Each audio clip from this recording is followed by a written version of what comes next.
Welcome to The Explainer. Our goal here is to take big, complex ideas and break them down into something clear and focused. And today, we're diving into some core Islamic teachings about life, accountability, and, that final destination that's waiting for every single one of us. So let's jump right in with a really powerful idea from Islamic scripture.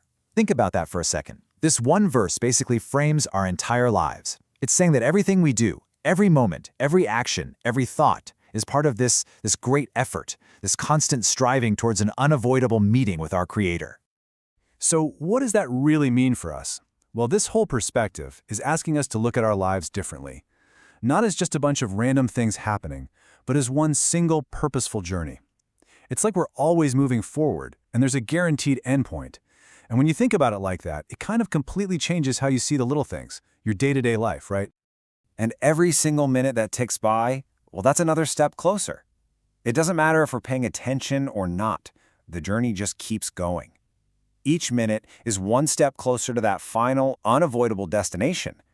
And according to these teachings, knowing that, well, it should really push us to be prepared, to be more aware of ourselves and what we're doing. Okay, so what happens when this journey finally reaches its end? The scripture paints this incredibly vivid, almost movie-like picture of the final day. And let me tell you, it's not a quiet, gentle fade to black. Nope, it's a whole series of dramatic, huge, cosmic-level events that signal the end of, well, everything as we know it. The first thing that happens, the sky literally splits apart. And what's really interesting here is how it's described. It's not some random natural disaster. It's framed as a direct, conscious command from God. It's an order that everything in creation, even the heavens themselves, has to listen to and obey. It's an act of will, not just some random thing happening.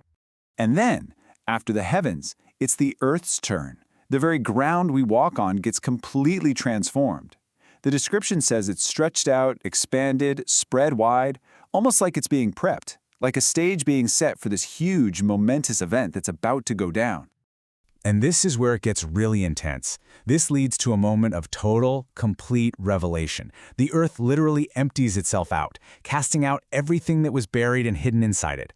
All of its secrets. We're talking everything from lost treasures to buried injustices. All of it comes out into the open for everyone to see.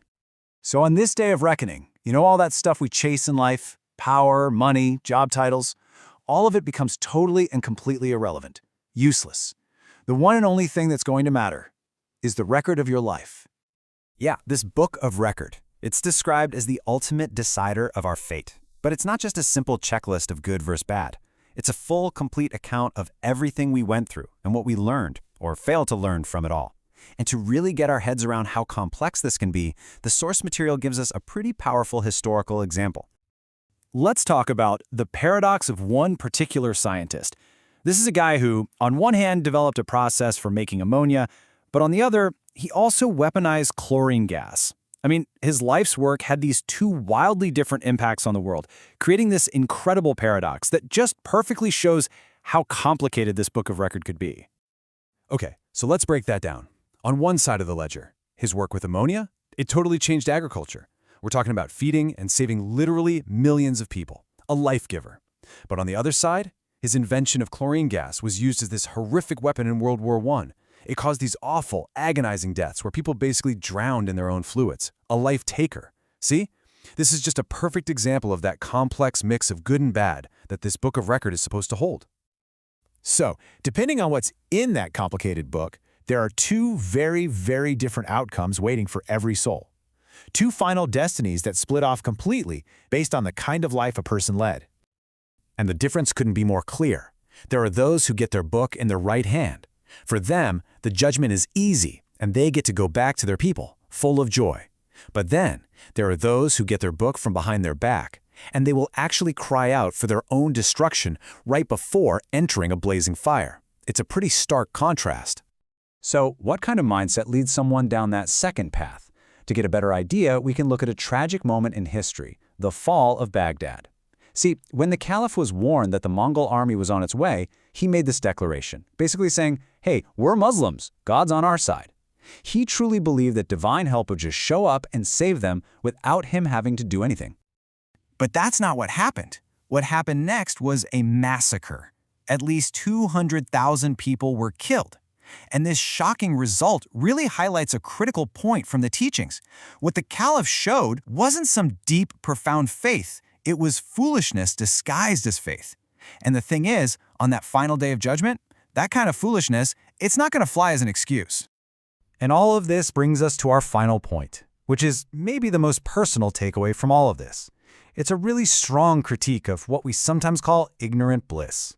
You know, that whole idea of purposely ignoring uncomfortable truths. The teachings are super clear on this. This is a fool's bliss.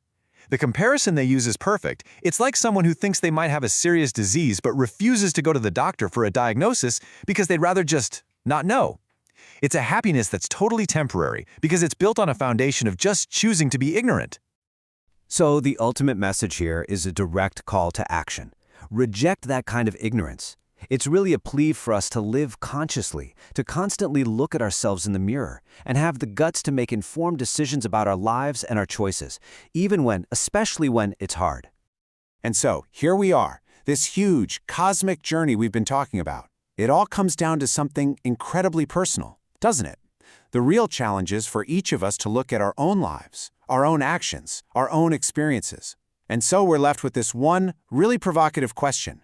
If your book were opened up right now, today, what story would it tell?